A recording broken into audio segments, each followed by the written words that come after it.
Good morning mga kaloyalista, ito po yung Nicole, si Boy Misterio. Ngayon po pag-usapan natin itong pagwawala ni Kibuloy.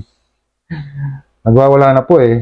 Nagwawala, may halong kadramahan, paiyak-iyak pa. Dapat magpa-press conference to eh. Pero ang ginawa niya ngayon, nag-vlog na lang siya. At nagkwento ng mga kasinungalingan, itong si Kibs. Ano-ano ba mga pinagsasabi ng kasinungalingan itong si Kibs? Sinasabi niya na under surveillance raw yung lugar niya, no, ng CIA at saka FBI. 24 hours daw silang sinasurveillance.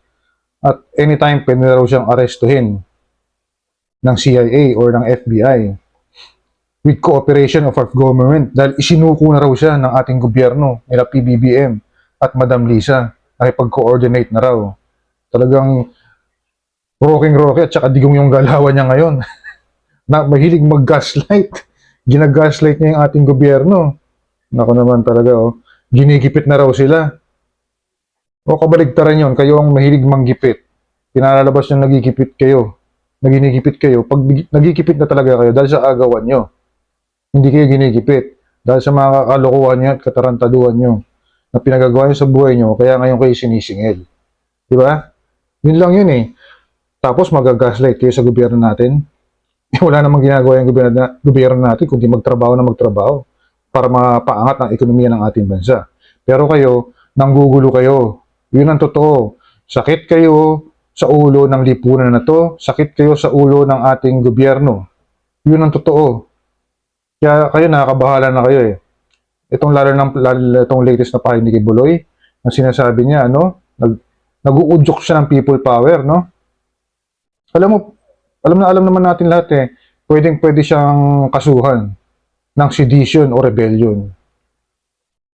O baka mamaya gano'n ang gusto niya mangyari, na makasuhan siya rito, kasi pag nakasuhan siya rito, kailangang harapin niya muna yung kaso niya rito bago harapin niya yung kaso sa US. Hindi natin alam, ang takbo ng utak nitong taong to, paparaning na eh. Ito po, pakinggan po natin yung sinabi nitong si Kibs. Yung mga kadramahan niya at kasinungalingan niya at saka yung pag-gaslight niya sa ating gobyerno. November 5, 2024, talaga pong itutuloy na. Ngayon, ako naman nandito sapagkat indicted din ako. Sealed indictment pa nga ng 3 taon, hindi ko alam ako indicted ako. So anytime pupunta ako doon, pupusasan na ako, hindi ko alam. Pero salamat naman sa Panginoon Diyos sapagkat hindi na ako pumalik doon at hindi nangyari yon. So dahil kasama ako sa kaso ng aking mga workers na mga 9 o 8 kami lahat, ako yung number 1 na principal. Okay lang, sapagkat ako naman ang leader ng kingdom at ako talagang target nila. Sa anong paraan ginawa kami ng kasong hindi namin alam at mga kumuha sila ng witness.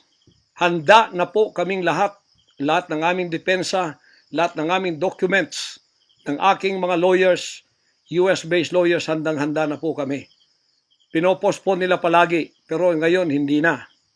Ngayon, ako dito sa Pilipinas, dahil nandito na ako nung dumating yung mga kasong yan, hindi ako lumaya sa Amerika, kundi dumating ako dito, wala pang kaso.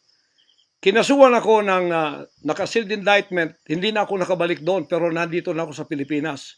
So hindi po ako tumakas. Ngayon, dahil nandito ako, I will use my constitutional rights for extradition na siyang treaty ng ating bansa. Yan po ang iniintay ng mga lawyers ko dito sa Pilipinas at sa Amerika. Iniintay namin ang request ng US Embassy sa Department of Foreign Affairs. Hindi po dumating. Sapagkat kung yan pag-uusapan, i-endorse doon sa Department of Justice, wala rin doon. Hinintay namin para pag-usapan ang extradition treaty kung paano gagawin. Handa din po ako sa kasong yan kung ako'y ma-extradite pagkatapos mapag-usapan at nakadaan na kami ng Court of Appeals, Court of First Instance at Supreme Court. Kung ilang taon yon, dapat magtiis din sila. Hindi dumating yon, hinihintay ko hanggang ngayon. Wala pong request na ganon. Ngayon, eto po ang mahalagang ibabalita ko sa inyo. Mula noong 2018 hanggang ngayon, hindi na po kami mapakali sa ating sariling bansa. Nawala po ang aming kalayaan sapagkat kami dito ay sinosurveillance. Sinosurveillance ako dito sa Pilipinas ng CIA at ng FBI. Sarili kong bansa, ako po ay nagtatago sapagkat liligwakin ako ng ganun-ganun na lang. Walang extradition process na gagawin. Dumating po sa aming kaalaman sa mga sandaling ito from reliable sources. Correct me if I am wrong, but these are reliable sources na dumating sa akin na ayaw na raw po nila ng extradition treaty. Ang kanila daw pong gagawin ng CIA, ng FBI, ng US Embassy at State Department, kasabwat ng ating gobyerno, ng Pangulong Marcos at ng First Lady at kung sino pa man ang nasa gobyerno, ako ay rendition ng kanilang gagawin. Ang rendition, ang ibig sabihin po, anumang oras pwede lang pasukin ang aking compound at ako ay kidnapin. It's not only rendition but also elimination. If it is possible, pwede nila akong i-assassinate. So, nandun po sa dalawang yon, kidnapping or assassination. Killing talaga, murder. Yun po ang dumating na balita sa akin ngayon from reliable sources. Kaya, mulang 2018, alam na po namin na may gagawin sila. Hindi lang namin alam kung paano sapagkat ang iniintay namin ay extradition sapagkat yun ang treaty natin. Ngayon, ito pong gagawin nila dahil hindi na sila dadaan doon ay illegal. Kidnapping or elimination or assassination. Di po ba sa atang sariling bansa, ang aking constitutional rights nawala na? Sapagkat ako po ay binigay na sa kamay ng mga banyagang ito ng ating sariling gobyerno ni Pangulong Marcos at ni First Lady Araneta Marcos. Huwag kayong magkaila kung totoo itong sinasabi ko. Angkinin nyo, kung hindi, i-correct ninyo ako. Sapagkat ang buhay ko ngayon ay nanganganib. Kahit mukha ko, hindi ko pwedeng ipakita sa inyo. Sapagkat ako ay binigay na ninyo sa kamay ng mga Amerikano. At gagawin nilang gusto nilang gawin sa akin, sa aking sariling bansa. Ang aking 11 compounds, araw-gabi, sinosurveillan ng drone. Hindi po kami makatulog, hindi kami mapakali. Baka yung ginawa nila sa amin noong 2020 doon sa Amerika, na bigla kaming pinasok, pinaggigibang pintuan, pinaggigibang lahat ng aming pamamahay sa loob, linigwak lahat, ay gagawin nila dito sa aming bansang Pilipinas sa aking mga compound. Saan man po ako naroroon, nandoon sila nakasurveillance sa akin at naghihintay na lang ng tamang pagkakataon upang ako ay kidnapin o kaya patayin o kaya i-assassinate na ganun-ganun na lang para mawala ako dito sa mundong ito. Na kanilang bakit ako naging hadlang, hindi ko alam. Hindi lang po yun mga kababayan, kundi ang aking leaders lahat kasama na sa elimination. Ito pong aking Board of Administrators, senior leaders, lahat po sila ay pwede na rin nilang patayin lahat. At pagkatapos hindi namin alam kung anong plano nila sa buong properties namin sa Kingdom Nation. Kahit bakit ganito sila kagalit at bakit ganito ang kanilang treatment sa akin na isang appointed son. Ang ministry ko po ay evangelizing the whole world with the Word of God. Hindi ko naman kasalanan ako'y maging kaibigan ng politikong tulad ni Pangulong Duterte, Vice President Sara. Taga Davao po kaming lahat. Lumaki kami lahat dito. Alam ko po ang aking mga kaibigan, sila. Lumaki kami, mayor namin yan, prosecutor pa, naging congressman, naging president. Yan po ang aking pakikipag-ugnayan for nation building. Wala akong ibang interest sa bansang ito, kundi ang pagunlad. Ngayon, ako po ay inuusig. Ako po ay ginigipit. At ako po ay sinasaktan sa lahat ng paraan ng mga false accusation, false allegations na ayaw naman nilang pumunta sa korte. At pagkatapos, Ayaw din nilang ipaharap itong mga false accusers na gagawa nila to destroy my reputation para idamay sila Duterte family doon sa kapupuntahan ng mga investigasyong walang kakwenta-kwenta. Hinamon ko na kayo, punta kayo sa korte. Ayaw ninyo, ikaw, Risa Hontiveros, ikaw, kayong tatlo dyan na nasa kongresong puro leftist. Hinahamon ko kayo, sabi ko, pumunta kayo sa korte sapagkat ang SMNI, walang kasalanan, ginurgur ninyo sapagkat idinadawit ninyo kami sa politika. Nalis ninyo ang aming malayang pagpapahayag, ang aming press freedom, pati ang liberty ko na, ang aking freedom, ang aking constitutional rights. Wala na po. Palagi kaming nagtatago. Palagi kaming lumilingon sa likod namin sapagkat hinahabol kami. Nakapalibot sa amin ng mga CIA, alam namin yon. FBI nandyan din.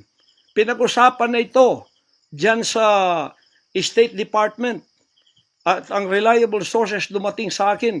Ang ulo ko po ngayon, may patong na $2 million or 100 million pesos ang ipinatong sa ulo ko. Baka yan ay madagdagan pa kung may maunang makapatay sa akin.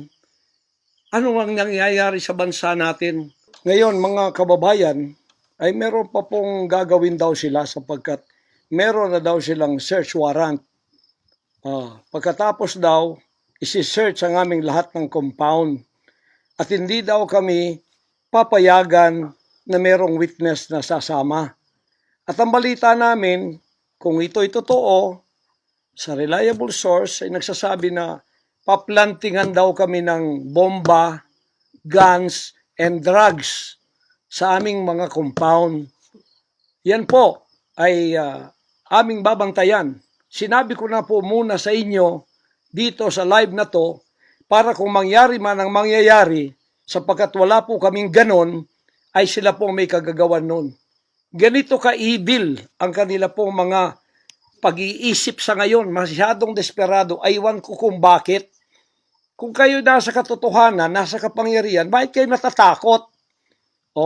At huwag ninyong pasamahin ang aming mga abogado para sumama sa inyo sa pagsisearch. Kaduda-duda na yon. Hindi po pwede yun. Ano tayo? Bansang Hapon ng panahon ng giyera? Ano to? Panahon ni Hitler? Na wala kaming pwedeng lawyer na sumama sa inyo? Kayo-kayo lang? Pagkatapos, pwede nyo kaming barilin pagka kami nakikipag-usap na kailangang may witness para kamerahan namin ang ginagawa ninyo na wala kayong lusot kung meron kayong gagawin na kabulastugan. At pagkatapos, ipapatong ninyo sa amin. Pagka ito'y totoo, we will resist you. Hindi kami violent, pero hindi kami papayag na wala kaming mga witness na sasama sa inyo. Lawyer at saka barangay captain ang hinihingi namin na magiging witness sa lahat ng search na gagawin ninyo sa lahat ng aming pamamahay, kwarto o kung ano. At may lawyer kaming titingin muna sa inyong dokumento kung ano ang isi-search nyo. Kung anong bahay, kung anong compound, kung ano lang ang dapat nyong gawin, at ilang oras. Hindi to open-ended eh. Kailangan meron, sisisi namin ng judge na gumawa ng search warrant na ito pagka hindi ninyo nirespect ang aming constitutional rights. Huwag ninyong tapakan ang aming rights. Hindi din namin tatapakan ng rights ninyo bilang kayo ay nasa batas. Igagalang namin yon. Pero igalang din ninyo kami kasi meron kaming mga narinig na ginawan ninyo ng mga ebidensyang peke. Tinamnan ninyo pagkatapos ipapatong ang kaso sa amin. Religious community po ito. This is a spiritual community. Once tumapak kayo dyan, sapagkat kayong nagdadala ng batas, respetuhin ninyo, you are on holy ground. Yan po ay mahal na mahal naming banal na dako. Huwag ninyong lapastanganin. Pero hindi namin kayo pipigilan kapag may search warrant kayo. Pero hindi kami papayag na hindi kami makakasama ng kasama namin, hindi makikialam sa inyo. titingin lang sa lahat ng gagawin ninyo. Kasi hindi na kami kumpiyansa sa gobyernong ito. Gagawa sila ng paraan para kami ay bigyan ng kasalanan. Yan po, babantayan natin yan. Pag hindi sila pumayag, then siguradong magpa-planting sila ng evidence. Pag pumayag sila, then fair ang laban. Hindi namin sila pakikialaman, titingin lang ang aming mga witness na mga lawyer at saka barangay captain. At kung sino man ang mga witness na nandoon mula sa aming side, kasi nandoon sila. Hindi na pwedeng gawin wantonly ang kanilang gagawin doon sa aming mga compound na wala kaming witness.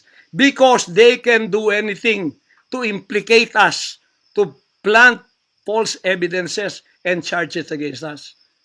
Ganon ang aming mga paningin dito. Kaya wag ninyo kaming pigilan para pantay ang laban natin. Kasi nakikita namin na ang pamamahalang ito ay hindi na po matuwid. Biro ninyo, ginikipit kaming ganito, wala namang kaming ginagawa sa bansang ito.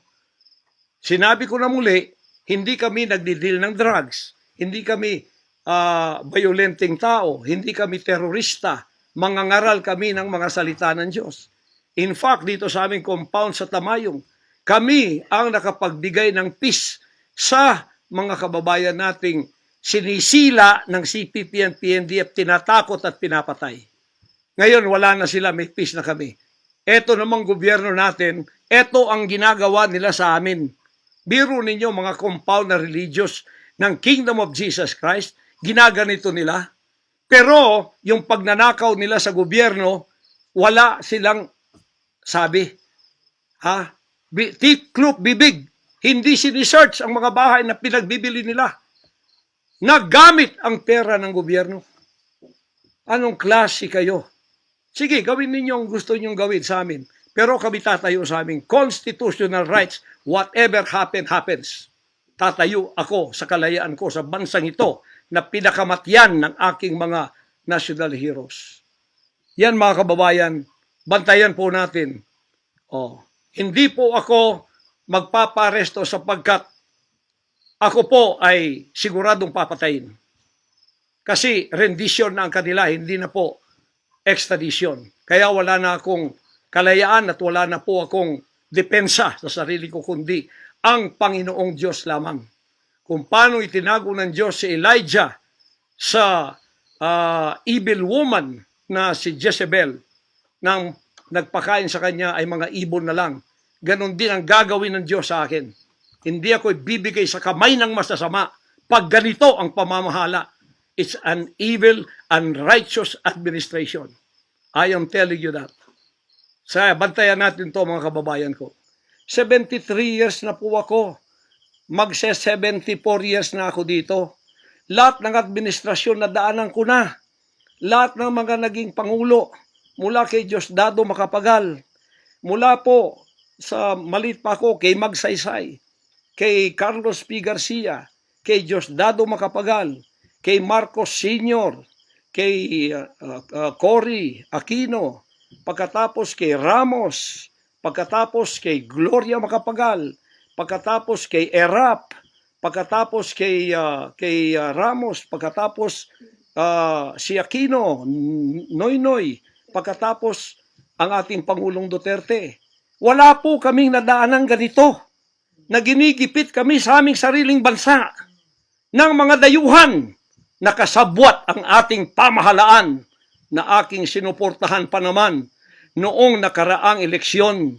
Tandaan mo, President Bongbong Marcos, First Lady Lisa Marcos, pati ikaw Martin Romualdez, hindi kayo dyan ngayon kung hindi kayo tinulungan ng SMNI at ng buong sangkatauhang Pilipino. Naniwala sila sa amin sapagkat ang SMNI lamang ang may credibility noong panahong yun hanggang ngayon. Ngayon, anong ginawa ninyo? Pinaggagawan ninyo kami ng kasalanan, inilagay ninyo kami sa kahihiyan, pagkatapos ibinilanggo pa ninyo ang dalawa naming mamamahayag, pagkatapos inaapi ninyo kami ng ganito-ganito lang, ang aming pong tolerance, it has come to the rim. Our tolerance has been to the roofs already. Alam ninyo, hindi na po biro itong nangyayari sa bansang ito. Kung pababayaan po natin ang ganitong mangyayari ng mga dayuhang tulad ng Amerikano, CIA, FBI, State Department, US Embassy, gigipitin tayo with the connivance of our own President and First Lady. Dinemonize kami, kinriminalize kami. Biro nyo, ginagawa ninyo dangerous criminal organization ang Kingdom of Jesus Christ. Buong sanlibutan, ang akin pong 38 years na munga ng mga 6 hanggang 7 milyong kaluluwa na niwala sa katwiran at nagbago ang buhay. Ngayon, ginaganito niyo ako ng dahil sa inyong politika na ang aking itinataas naman ay mga leader na tama tulad ni Duterte. Kasalanan ko ba yun na maniwala ako sa isang leader na matuwid at akin siyang itaas?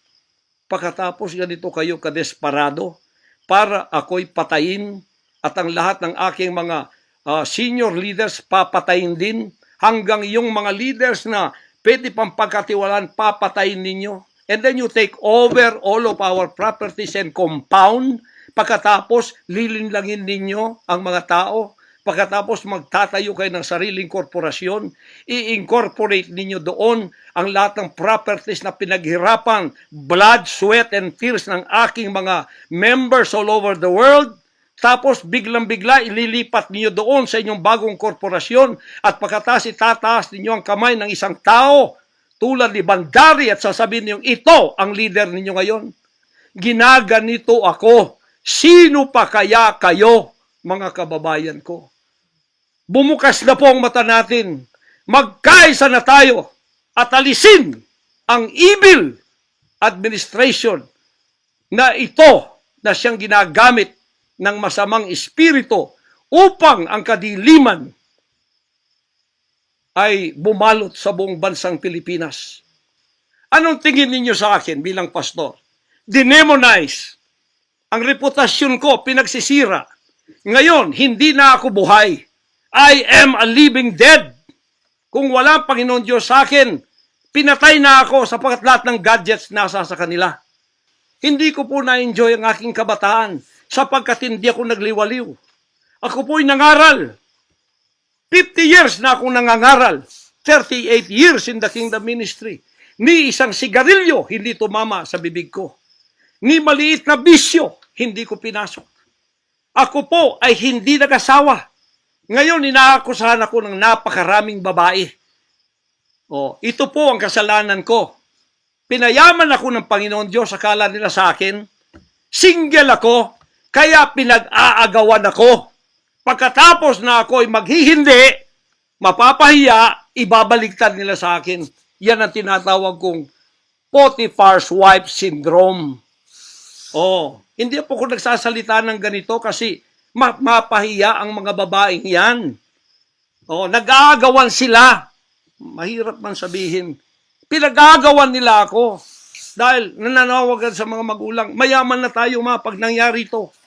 Sabi ko hindi mangyayari yan kasi dedicated ako eh. Napahiya, ngayon binayaran at ngayon binabaligtad ang lahat ng istorya. Mahirap pong sabihin ko ito kasi masisira ang kanilang pagkababae. Napilitan lamang ako sapagkat ang buhay ko po'y nanganganib. Anytime pwede na akong kidnapin kung nakita ang aking lair, ang aking hideout. Anytime pwede na akong ligwakin. Ang aking mga BOA leaders, hindi na po natutulog sa compound. Kung saan-saan na lang po mga membro kami natutulog. Doon sa mga payak na mga bahay, doon sa mga bahay na hindi kilala. Sapagkat lahat po kami nakalista na, napapatayin, gugurgurin. Wala po silang takot kasi nasa kanila daw ang kapangyarihan. Mahal kong kababayan, nagtatago ako sa kakisariling bansa. Sariling mga compound namin na pinaghirapan. Hanggang kami na ako saan nagpapalimos. Pero yung amin pong sinusulisit, tingnan ninyo ang humanitarian na ginagawa namin. Ni 5 wala kaming ninanakaw. Yung mga volunteers ko, walang sweldo. Araw at gabi. Sapagat nakikita namin ang mga kabataang Pilipino. Pinabayaan ng mga politikong yan. Kami po nagsasacrifice para mapakain sila, mapaaral, na wala pong bayad. Pagkatapos, ang kababayan nating nalipusta, kalamidad, walang tumutulong. Kung may tumutulong man, politika at may kabayaran. Kasalanan ko bang mayroong SMNI para hindi mabayaran at pagkatapos itong salot na CPP-NPA na marami pinatay ng mga members ko, ministro, at iba pang mga inosenteng Pilipino for 54 years ay magsasalita ng katotohanan na hindi natatakot. Ngayon kami ang tinatakot ninyo, nililigwak ninyo. Anong klase kayo? Kung hindi kayo tatayo ngayon, mga kababayan ko, sapagkat ako'y living dead na, wala nang kwenta itong buhay ko, iaalay ko ito sa bansang Pilipinas. Ako ang mamumuno upang tayo ay magkaroon ng kalayaang muli. Unang-una sa akin, sa aking kababayan, sa Kingdom Nation, sa aking mga leaders na papatayin din, at sa lahat ng Pilipino nagmamahal ng kalayaan. Tatayo ako! At ako ang mamumuno sa bansa ito para sa katwiran at takot sa Diyos, para ibalik ang ating kalayaan at ang ating kaligtasan mula sa kamay ng mga banyaga na pinakabatyan ni Rizal, nila Bonifacio. Gayon ang panahon ng pagtayo. Ayaw ko pong gawin ito. Hindi ako politiko. Ang misyon ko ay isang pastor, isang alagad ng Diyos. Appointed son, magligtas ng kaluluwa. Ngunit hindi nyo kinilala yon. At ngayon sinisikil ninyo ang aming kalayaan na ma-enjoy namin ang labor namin for 38 years. Blood, sweat, and tears. Ang gabi ginagawa naming araw. Hindi kami nagmolestiyan ng ibang tao. Lumago ang bansang Kariyan. Ngayon, you are envying and jealousy. Gusto niyo kaming i-put down. Mapipilitan akong pupunta at mamumuno sa bansang ito para sa katwiran. Sasabihin ko sa inyo, pag ito'y kalooban ng Diyos, gagawin ko. Ngayon din, sapagkat ang buhay ko ay wala ng kwenta. Papatayin din naman nila ako. Ngayon tatayo na ako para sa kalayaan nating lahat. Pangulong Bongbong Marcos, akala ko matuwid ka na tao. Ikaw, First Lady, akala ko matuwid kang tao. Totoo ba yung ginagawa ninyo riyan na meron kayong mga sex orgies at meron kayong mga drug session na nagliligwak kayo ng drug, sumisingot kayo ng drug habang nagsesex orgies kayo? Totoo ba ito? Totoo bang kayo ay may mga session ng nagarkila kayo ng mga voodoo expert from Africa, pagkatapos mga witchcraft sa India, at ang inyong session Martis, at pagkatapos Biyernes dyan sa Malacanang upang inyong aswangin, i-witchcraft ako, Vice President Sara, at Pangulong Digong, at ang lahat ng tutol sa inyong paglilingkod. Mabuti pa, hanggang maaga pa, Bongbong Marcos, Lisa Marcos, Martin Romualdez, bumaba na kayo sa posisyon. Mag-resign na kayo. Ngayon, itong mga slaves na to ay hawak ang liig nila ng mga banyaga at tayo'y ipinagbili na sa kanila. Hindi ako papayag hanggang ako'y may buhay at hilinga. Total, patay naman din ako sa inyong libro. Okay na ako sa buhay ko. Masaya na ako. Meron na akong accomplishment. Handang-handa naman ako pumunta ng langit noon pa. 50 years ago, I was ready to go to heaven because I have been there thousands of times and I saw my mansion there. Nandito lang ako para sa aking bansang Pilipinas, para sa kaligtasan ng mga kaluluwa sa buong sanlibutan. Yun lang ang dahilan kung bakit ako naririto. Pero natatakot mamatay? Hindi po. Ngayon po, napakinggan nyo, no? Yung kadramahan itong si Kibuloy. Ang galing umarte.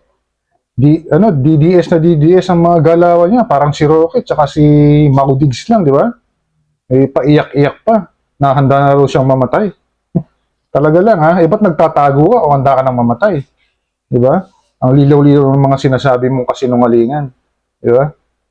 Ay, nako. Kaya po, may masasabi sa mga pinagsasabi itong si Gibbs. Talagang wala na sa hulog eh.